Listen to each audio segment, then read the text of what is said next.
नमस्कार साथियों, बहुत बहुत स्वागत है आज के इस टॉपिक में। आज मैं आपसे पेशियों या मसल से संबंधित विभिन्न ऐसे शब्दों पर चर्चा करूंगा जो विभिन्न एग्जाम में मुख्य रूप से पूछे गए हैं और पूछे जाते रहेंगे। तो सबसे पहले मुख्य रूप से ये शब्द हैं कौन कौन से, जैसे मसल स्ट्विच है, रिगर मोर्टिस है, वेगर मोर्टिस है, दहली उद्दीपन शब्द है, टिटेनस है, ऑक्सीजन डेप्ट है। ये कई ऐसे शब्द हैं जो विभिन्न एग्जाम में 2 या 3 नंबर में पूछे जाते हैं, या फिर इनसे रिलेटेड 1 नंबर के अंतर्गत ऑब्जेक्टिव है, एमसीक्यू है, या फिर आपके वन वर्ड्स टाइप के मुख्य रूप से क्वेश्चंस इनसे किए जाते हैं। तो इन क्वेश्चंस को आप बच्चों बिल्कुल ध्यान से सुनेंगे। पहली बात तो समझ में आ रहा है कि नहीं आ रहा है? तो सबसे पहले देखते हैं कि मसल स्ट्विच क्या होता है। Number 1,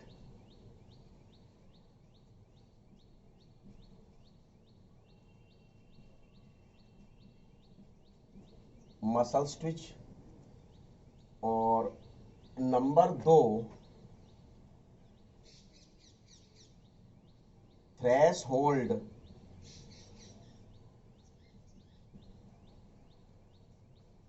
stimulation.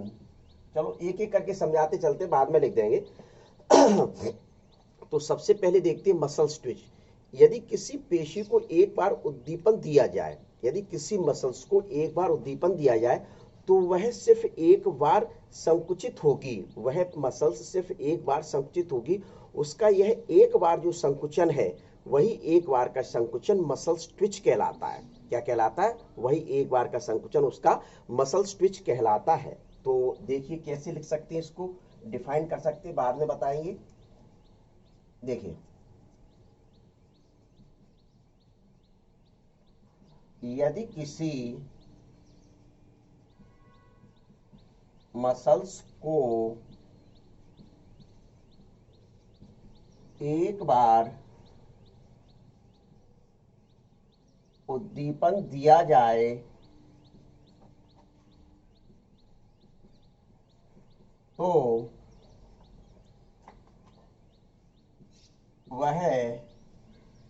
एक बार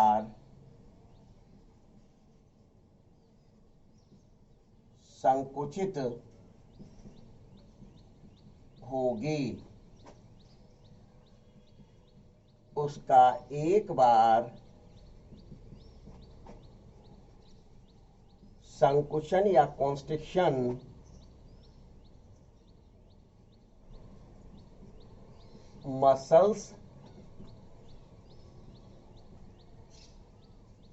मसल्स ट्विच कहलाता है। मसल्स ट्विच मुख्य रूप से कहलाता है। तो क्लियर लिखा हुआ है, इससे समझ लीजिए। यदि किसी मसल्स को एक बार उद्दीपन दिया जाए तो वह एक बार संकुचित होगी, उसका एक बार का यह संकुचन ही मसल स्ट्विच कहलाता है। इसको किस रूप में समझें? ये अपने किसी हैंड की मुख्य रूप से मसल्स है। एक पिन को ले लीजिए, पिन को यहाँ चुभोएंगे तो वह झटके से मुख्य रूप से हाथ को हटाएगी, यानी कि पिन को चुभोने पर, यानी उद्दीपन दिया गया तो वह मसल्स क्या हुई? संकुचित हुई, कॉन्स्ट्रिक्ट हुई, कॉन्ट्रैक्ट हुई। तो जिसके कारण उसको दर्द का एहसास हुआ तो उसने हाथ झटके से हटाया। तो सिर्फ एक बार ही हाथ हटाया जाएगा, ऐसा नहीं है कि आप उसको बार बार ऐसे हाथ हटाते रहेंगे। क्या? तो उसका जो एक बार का ये कॉन्स्ट्रिक्शंस है, वह कॉन्स्ट्रिक्शन ही मसल्स ट्विच कहलाता है। वह कॉन्स्ट्रिक्शन ही क्या कहलाता है बच्चों? मसल्स ट्विच मुख्य रूप से कहलाता है। तो ये आपका क्या होता है? Muscles twitch. दूसरा देखिए, सेकेंड नंबर,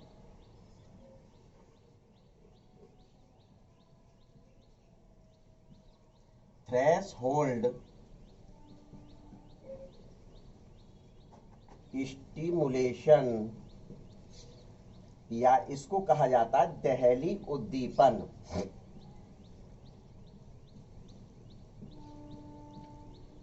इसको सरल रूप में आप बिल्कुल समझ लीजिए।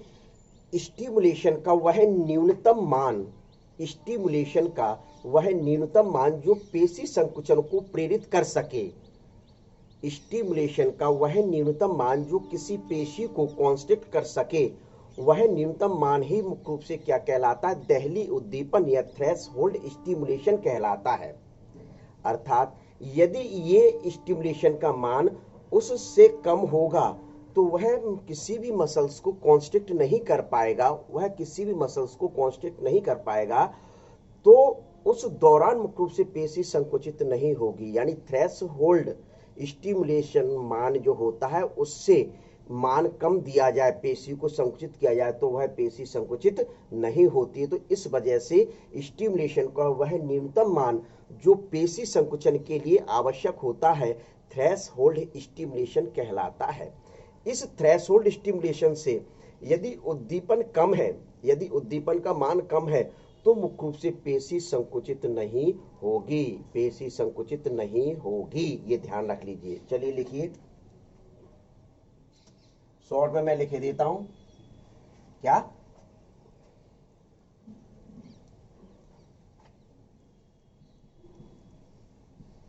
स्टिमुलेशन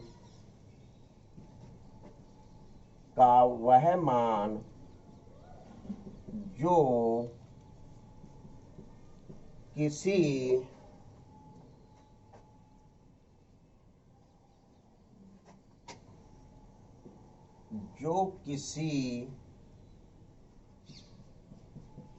मसल्स को कॉन्ट्रैक्ट कर सके, स्टिमुलेशन का वह मान, वह न्यूनतम मान, वह यहां लिखें आप, वह न्यूनतम मान जो किसी मसल्स को कांटेक्ट कर सके उसी को थ्रेशहोल्ड स्टिमुलेशन या दहली उद्दीपन कहा जाता है। यदि यह मान, थ्रेशहोल्ड मान इससे कम होगा तो वह किसी पेशी को कांटेक्ट नहीं कर पाएगा। ये बच्चों आप विशेष तौर पर ध्यान में रख लीजिए। नेक्स्ट देखिए,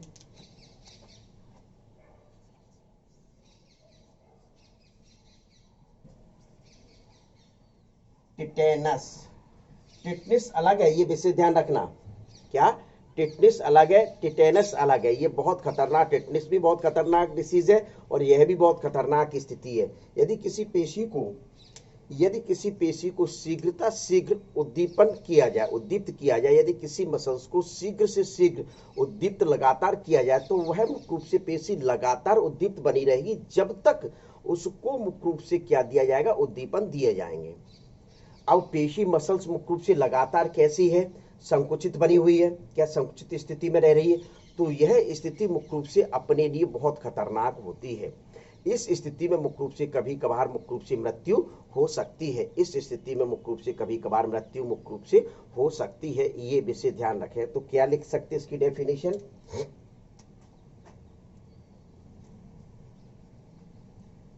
यदि किसी मसल्स को लगातार उद्दीपन दिए जाएं तो वह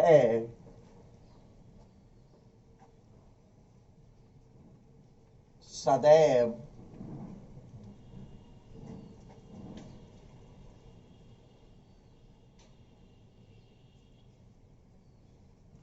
कॉन्ट्रैक्ट बनी रहेगी।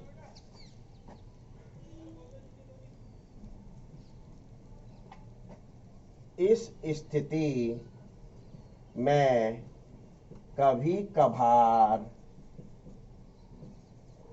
मृत्यु हो सकती है। देखिए, समझिए, लिखने के बाद एक बार फिर से, यदि किसी मसल्स को लगातार उद्दीपन दिए जाएं, लगातार मतलब आप जैसे टेंशन देते रहते हैं, ब्रेन में लगातार टेंशन देते रहे किसी कारण से, तो क्या होता है, ब्रेन में अपनी थकावट होने लगती है। क्या होने लगती है? ब्रेन में थकावट होने लगती है। क्यों? क्योंकि अपनी ब्रेन की जो मसल्स हैं वह लगातार मुख्य रूप से संकुचित बनी रहती हैं। क्या ब्रेन की मसल्स लगातार मुख्य रूप से संकुचित, सदैव संकुचित अवस्था में बनी रहेंगी, तो यह स्थिति बहुत खतरनाक होती है, जिस कारण से कभी कभार मुख्य रूप से मृत्यु हो जाती। तो यही स्थिति क्या कहलाती है?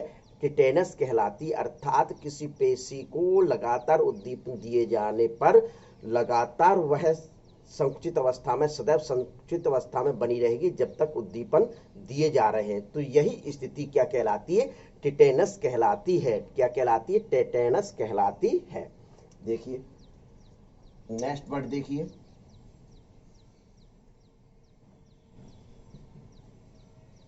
रेगर मॉर्टिस।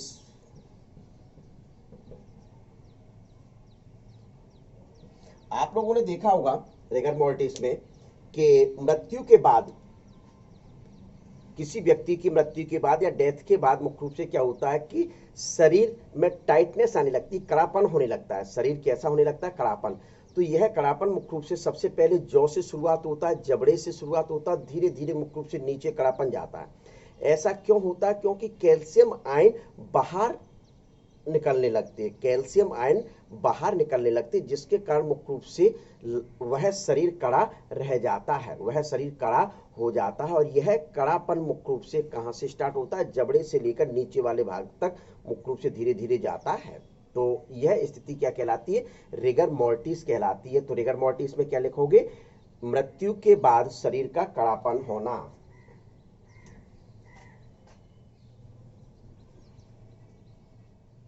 डेथ के बाद मसल्स का कड़ापन होना। और यह कहां से स्टार्ट होता है? मुख्य रूप से यह कहां से स्टार्ट होगा? जबड़े से शुरुआत होता है और नीचे की ओर चलाता है। इस स्थिति में मुख्य रूप से क्या होता है? सीधे सीधे कैल्शियम आयन बाहर निकल जाते हैं, कैल्शियम आयन बाहर निकल जाते। इस कारण से जब कैल्शियम आयन बाहर निकल गए तो आपको ध्यान होगा, पीछे का वीडियोस देख लीजिए, उसमें क्लियर बताया गया है कि उसी दौरान मसल्स कैसी हो जाती? कॉन्ट्रैक्ट हो जाती। जब कॉन्ट्रैक्ट हो जाती, देखिए इस स्थिति में अपन नॉर्मल खड़े हैं, यानी कि कैल्शियम आयन अपने मुख्य रूप से सिस्टर्नी में प्रवेश कर गए। लेकिन जब आप और हम लोग इस हाथ को संकुचित लाए, उद्दीपन किया जाए, ये ली, अब ये हाथ स्थिति में मुख्य रूप से कैल्शियम आयन कहाँ है? सिस्टर्नी से निकलकर बाहर आ गए मायोफाइब्रल्स में, जिस कारण से मुख्य रूप से क्या हुआ? कॉन्ट्रैक्शन हुआ। क्या? तो अब ये स्थिति जो है, ये नॉर्मल स्थिति नहीं, ये कॉन्ट्रैक्शन की स्थिति है।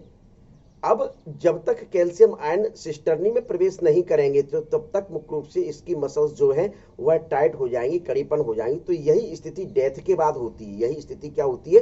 मृत्यु के बाद होती है। अर्थात मृत्यु के बाद मसल्स का कड़ापन होना ही मुख्य रूप से क्या कहलाता है? रिगर मॉर्टिस कहलाता है। क्लियर? अब देखिए अगला,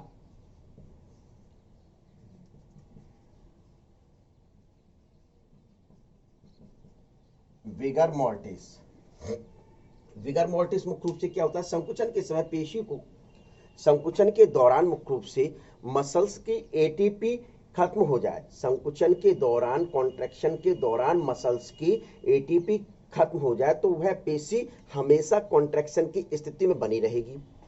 जैसे कि मुख्य रूप से बताया जाए, ये लिए, ये कर लिया आपने, इस दौरान एटीपी मसल्स की समाप्त हो जाए तो ये मुख्य रूप से मसल्स जो हैं, ये मसल्स हमेशा कॉन्टैक्ट स्थिति में बनी रहेंगी। यही कंडीशन मुख्य रूप से क्या कहलाती है? विगर मॉर्टिस कहलाती है। तो विशेष ध्यान दें, रेगर मॉर्टिस में क्या बताया? मृत्यु के बाद मसल्स का कड़ापन होना। विगर मॉर्टिस में मेरे द्वारा क्या बताया जा रहा है कि कॉन्ट्रैक्शन के दौरान एटीपी समाप्त हो जाए, जिस कारण से वह मसल्स सदैव मुख्य रूप से कॉन्टैक्ट स्थिति में बनी रहेगी। लिख लीजिए।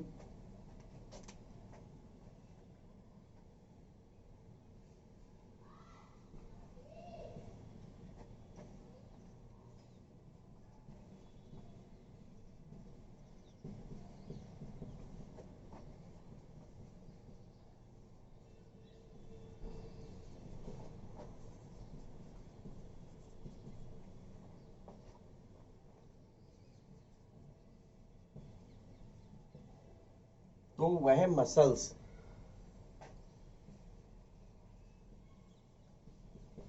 कॉन्ट्रैक्ट बनी रहेगी। ठीक है, समझ में आया बच्चों? फिर इसके बाद अगला देखिए,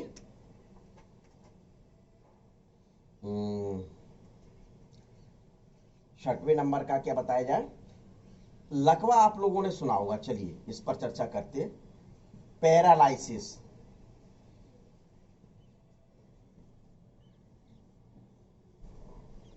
किसी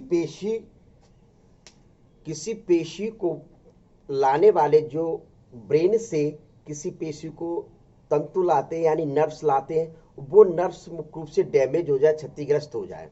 क्या किसी पेशी को ब्रेन से संवेदना लाने वाली मोटर नर्व समाप्त हो जाए मतलब क्षतिग्रस्त हो जाए, डैमेज हो जाए, तो जिसके कारण मुख्य रूप से उस अंग पर मुख्य रूप से ब्रेन की उद्दीपन नहीं पहुंच पाएंगी, ब्रेन से मुख्य रूप से संवेदनाएं नहीं पहुंच पाएंगी, अर्थात वह पेशी अपने इच्छा चाहने के बाद भी मुख्य रूप से कार्य नहीं करेगी।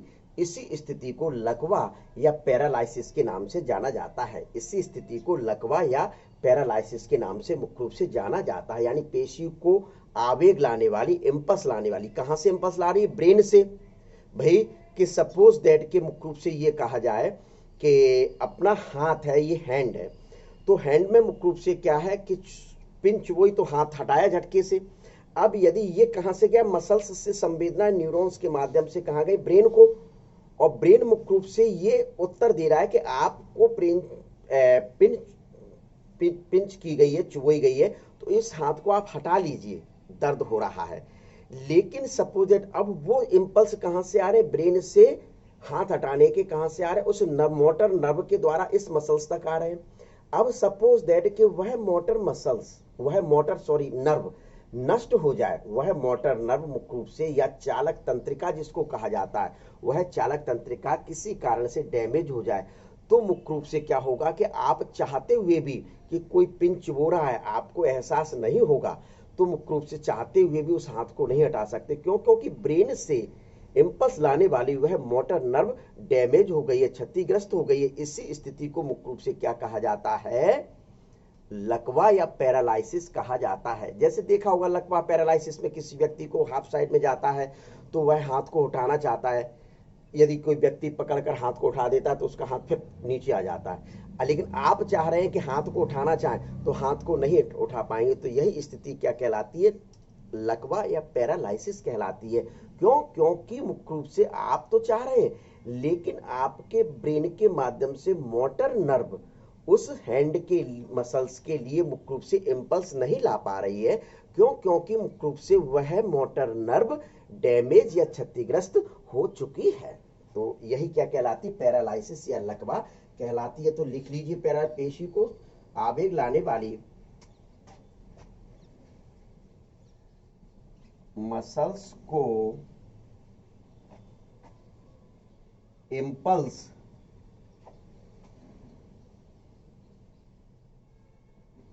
इंपल्स लाने वाली मोटर नर्व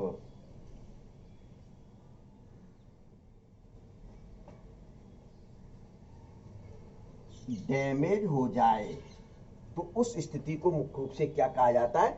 डैमेज हो जाए, तो उस स्थिति को क्या कहा जाता है? लकवा या पैरालाइसिस के नाम से जाना जाता है। तो देखिए अब अगला नंबर आता है आपका हाइपर, लिखिए मस्कुलर हाइपरट्रॉफी।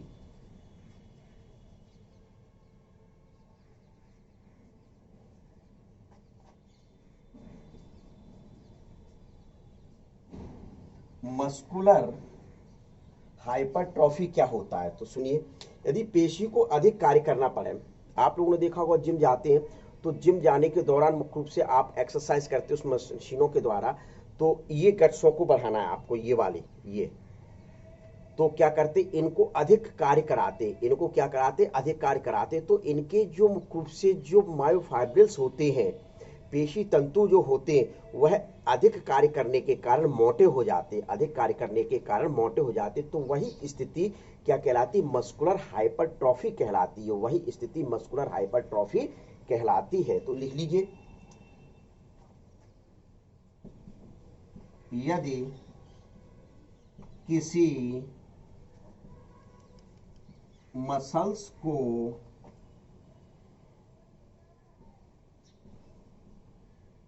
अधिक कार्य कराया जाए तो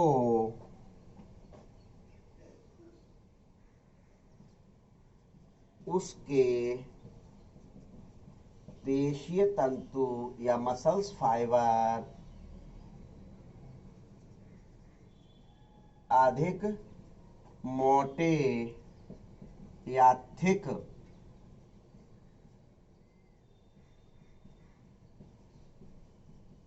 हो जाते हैं, या मोटे या अधिक थिक हो जाते हैं। अब यदि किसी पेशी को मुख्य रूप से कार्य ना कराया जाए, किसी पेशी से कार्य नहीं कर रहे हैं, तो क्या होगा, उसके मुख्य रूप से जो पेशियां होंगी, उसके जो मायोफाइब्रिल्स होंगे, पेशी तंतु होंगे, वह पतले हो जाते हैं। वह क्या हो जाते हैं, उसके पेशी तंतु पतले हो जाते हैं। तो इस स्थिति को मुख्य रूप से यहाँ क्या कहा था, मस्कुलर हाइपरट्रॉफी कहा था, वहां मस्कुलर एट्रॉफी कह देते उस स्थिति को। यदि किसी पेशी से कार्य ना कराया जाए तो मुख्य रूप से उनके जो पेशी तंतु होते हैं वो पतले हो जाते हैं, थिन हो जाते हैं। तो उस स्थिति को मुख्य रूप से मस्कुलर एट्रॉफी के नाम से जाना जाता है। तो लिख लीजिए,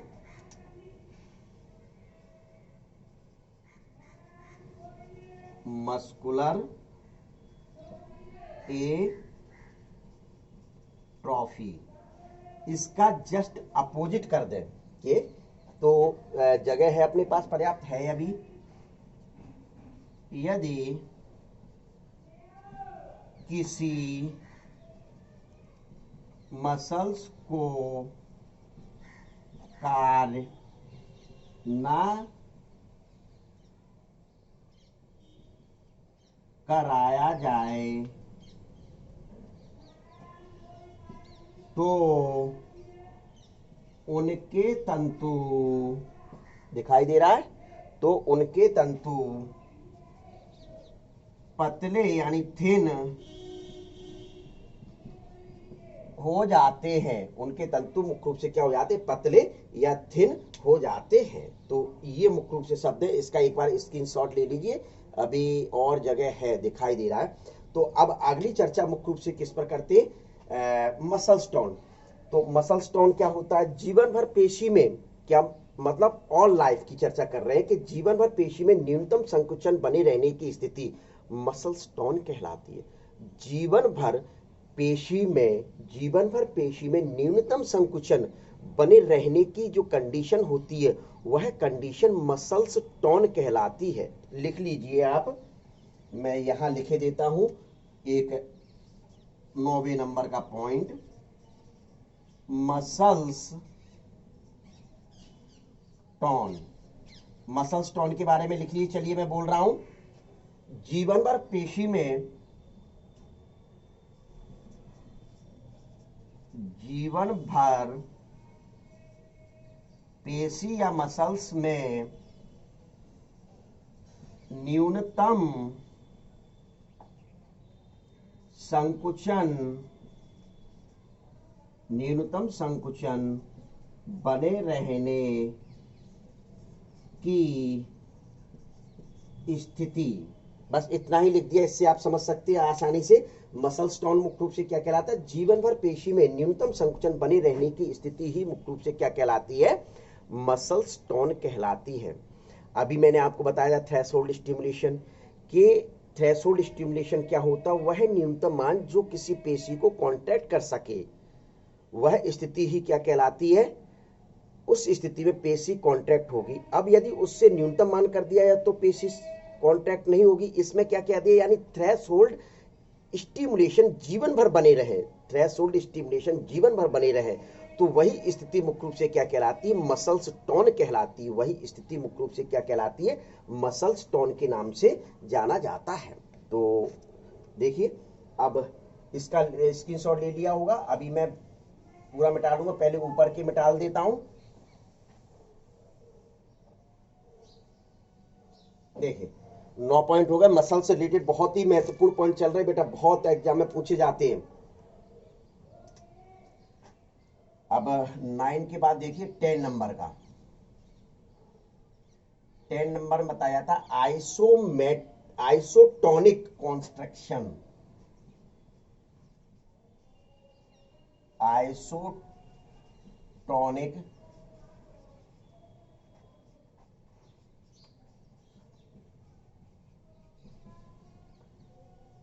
आइसोटोनिक कॉन्ट्रैक्शन। क्या होते हैं कॉन्ट्रैक्शन? देखिए, जब पेशी लंबाई में तो कम हो जाए, जब कोई मसल्स जो है लेंथ में घट जाए, कम हो जाए, लेकिन उसकी शक्ति परिवर्तित ना हो, उसकी पावर जो है वह परिवर्तित ना हो, तो वह स्थिति मुख्य रूप से क्या कहलाती है? आइसोटोनिक कॉन्ट्रैक्शन कहलाती है।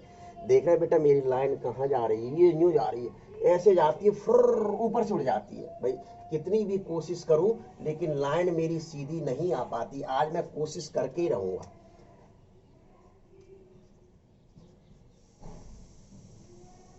आइसोटोनिक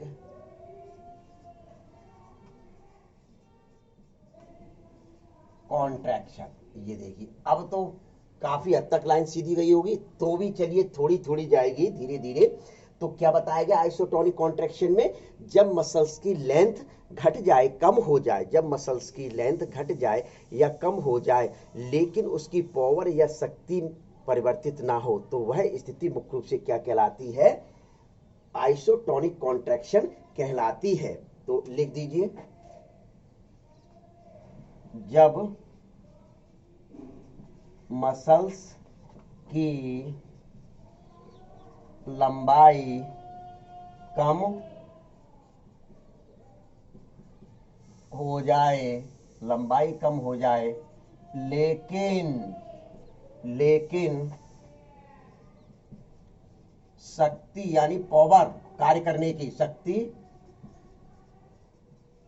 परिवर्तित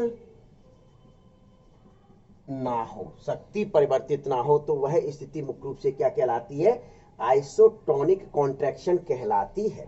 अब आता है इसका जस्ट अपोजिट कर दीजिए, उसको कहा जाता है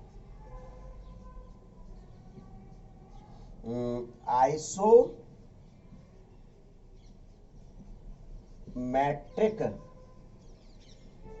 कॉन्ट्रैक्शन।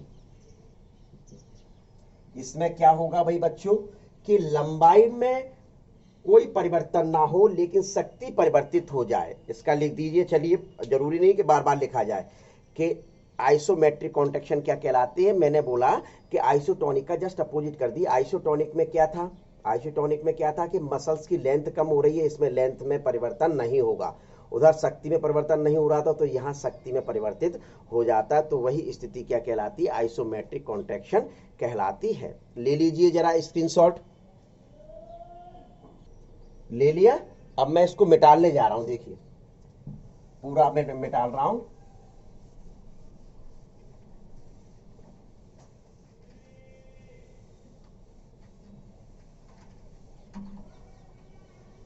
तो इसमें क्या लिख दूं? जब मसल्स की लंबाई या लेंथ ना परिवर्तित हो लेकिन शक्ति या पावर परिवर्तित हो जाए। ठीक है, अब देखिए अगले नंबर, माइस्थेनिया ग्रेविस।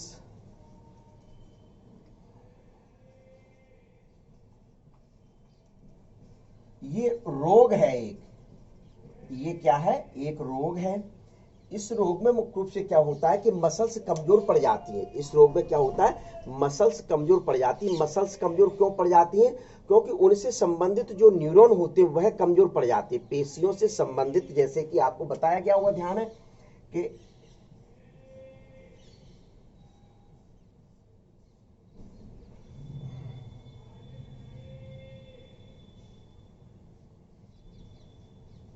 देखिए ये न्यूरॉन्स हैं, ये कोई मसल्स है, ये आपका मुख्य रूप से क्या कहलाया था? न्यूरोमस्कुलर जंक्शन कहलाया था। न्यूरोमस्कुलर एनएमजे कहा गया था, ध्यान होगा ये वाला स्थान। इससे मुख्य रूप से क्या यहाँ क्या होते हैं? वेसिकल्स, इसमें न्यूरोट्रांसमीटर भरा रहता है। क्या? न्यूरोट्रांसमीटर। जब कोई इम्पल्स उद्दीपन दिए जाते तो ये न्यूरोट्रांसमीटर पदार्थ इस जगह आ जाता है। अब जब ये न्यूरॉन कमजोर पड़ेगा, क्या ये वाला जो न्यूरॉन है यहां से यहां तक का ये कमजोर पड़ेगा, तो क्या होगा कि उसकी मसल्स कमजोर पड़ जाती है, ये वाली जो मसल्स है वह क्या कैसी हो जाएगी, कमजोर हो जाएगी। तो मुख्य रूप से इसी बीमारी को क्या कहा जाता है, माइस्थेनिया ग्रेविस कहा जाता है। उसी स्थिति को क्या कहा जाता है, माइस्थेनिया ग्रेविस कहा जाता है। अर्थात यह एक न्यूरोमस्कुलर डिसीज है। लिख लीजिए, चलिए मैं इतना बड़ा नहीं लिख पाऊंगा, लिखिए माइस्थेनिया ग्रेविस क्या होता है। यह एक न्यूरोमस्कुलर डिसीज है, यह एक न्यूरोमस्कुलर डिसीज है जिसमें मसल्स कमजोर पड़ जाती हैं, जिसमें मसल्स कमजोर पड़ जाती हैं। और ऐसा क्यों होता है, क्योंकि मसल्स को लाने वाले उद्दीपन या इम्पल्स जो हैं वह कमजोर पड़ जाते, अर्थात न्यूरॉन मुख्य रूप से कमजोर पड़ जाते। जब न्यूरॉन कमजोर पड़ते हैं तो उनसे संबंधित जो मसल्स होती हैं वह भी कमजोर पड़ जाती है। क्या वह भी कमजोर पड़ जाती है, जिससे मसल्स में थकावट बनी रहती है, तो ये स्थिति तो क्लियर। अब अगला आता है मस्कुलर डिस्ट्रॉफी।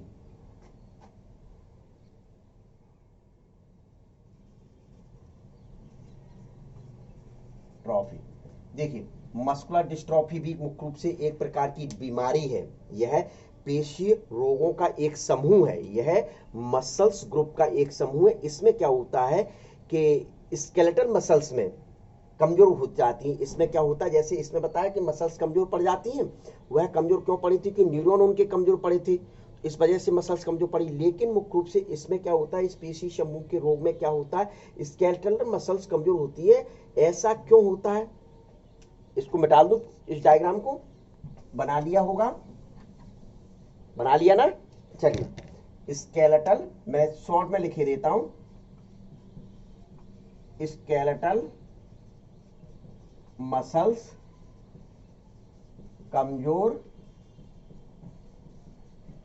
पड़ जाती है। ऐसा मुख्य रूप से क्यों हुआ, स्केलेटल मसल्स कमजोर क्यों पड़ी, क्योंकि स्केलेटल मसल्स में एक प्रोटीन बनती है। स्केलेटल मसल्स में मुख्य रूप से एक प्रोटीन बनती है, जिस प्रोटीन को क्या कहते हैं, डिस्ट्रोफिन कहते हैं। क्या कहते हैं, डिस्ट्रोफिन कहते हैं। लेकिन इस रोग में वह डिस्ट्रोफिन प्रोटीन का निर्माण नहीं हो पाता स्केलेटल मसल्स में। क्या स्केलेटल मसल्स कमजोर पड़ जाती है, सामान्य तौर पर मुख्य रूप से कमजोर नहीं है, क्योंकि स्केलेटल मसल्स में डिस्ट्रोफिन प्रोटीन का निर्माण होता रहता है।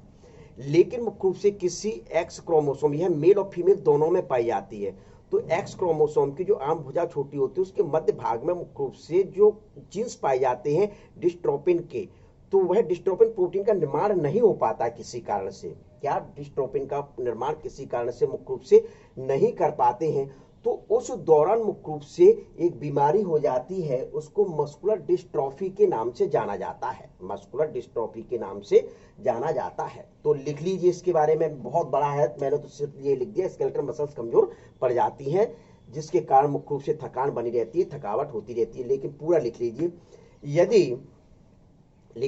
यदि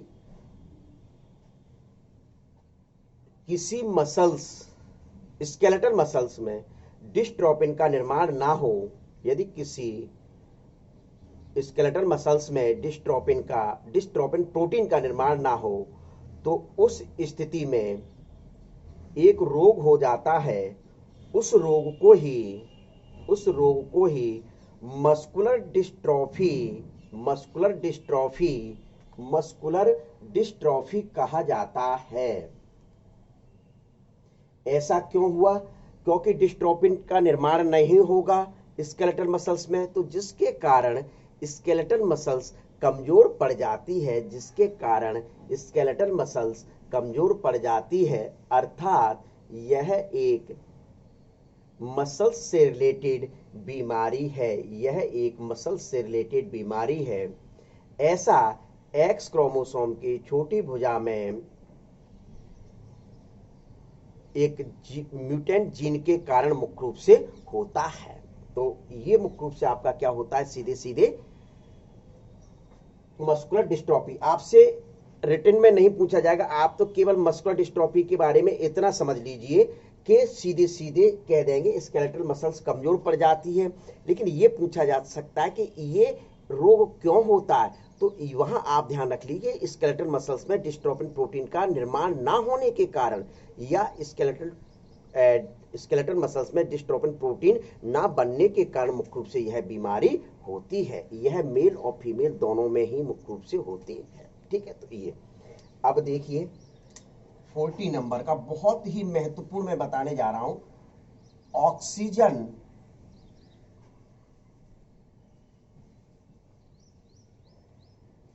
डेप्ट यानी ऑक्सीजन ऋण बहुत महत्वपूर्ण है। देखिए ऑक्सीजन ऋण क्या होता है, एक फैटिग्यू मसल्स फैटिग्यू आएगा, मैं दोनों को एक ही साथ बताता हूं, यहां भी लिखे देता हूं।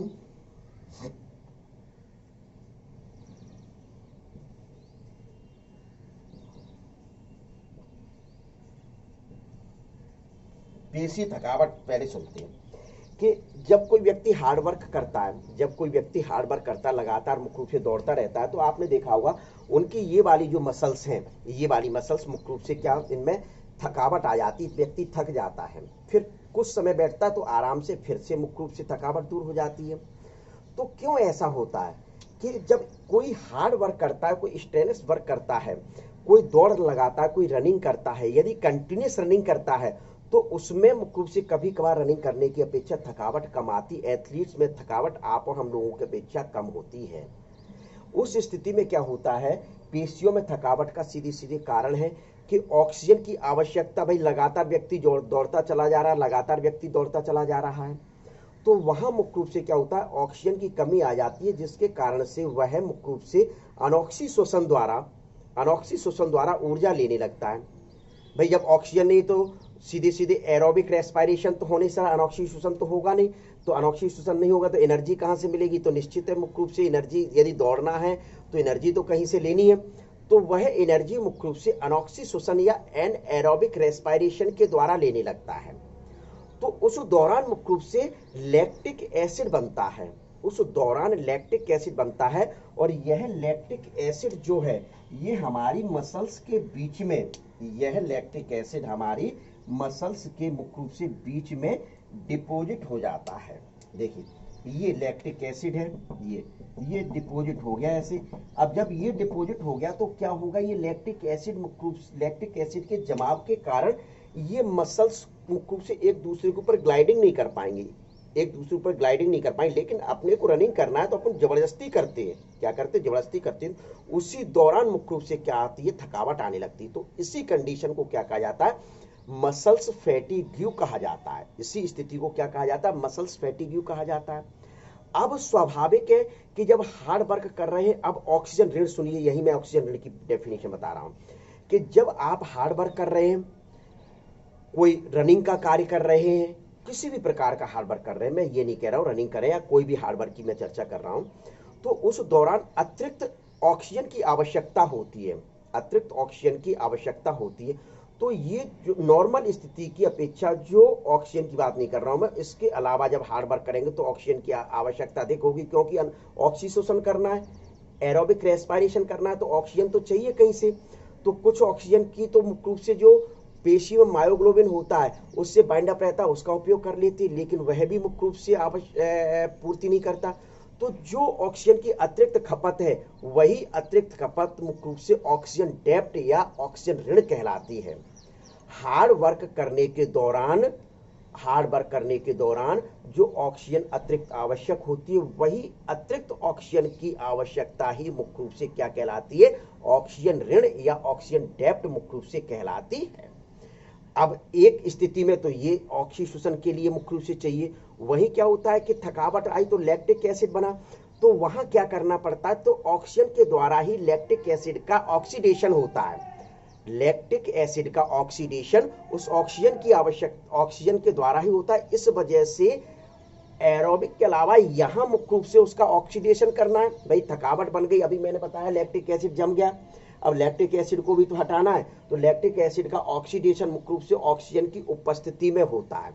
तो इस वजह से मुख्य रूप से ये जो अतिरिक्त खपत है, यही अतिरिक्त खपत मुख्य रूप से क्या कहलाती है? ऑक्सीजन डेप्ट कहलाती है। यही खपत अतिरिक्त ऑक्सीजन डेप्ट कहलाती है। तो इतने इन बिंदुओं पर जो मसल्स से रिलेटेड थे, पेशियों से संबंधित थे, इन बिंदुओं को आप अच्छे ढंग से समझकर तैयारी कर लीजिए।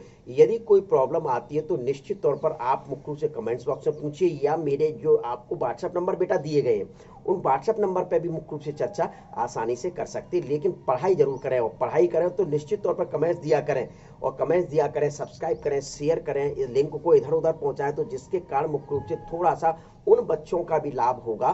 क्योंकि ये शब्द हर वीडियो में आपको नहीं मिलेंगे, हर चैनल पर नहीं मिलेंगे। तो इस कारण से मुख्य रूप से क्या होगा कि ये शब्द जब बच्चे पढ़ेंगे तो निश्चित तौर पर मुख्य रूप से बच्चों को लाभ होगा, क्योंकि इनके बारे में एग्जाम में बहुत अधिक चर्चा की जाती है। तो ले लीजिए स्क्रीनशॉट इसका।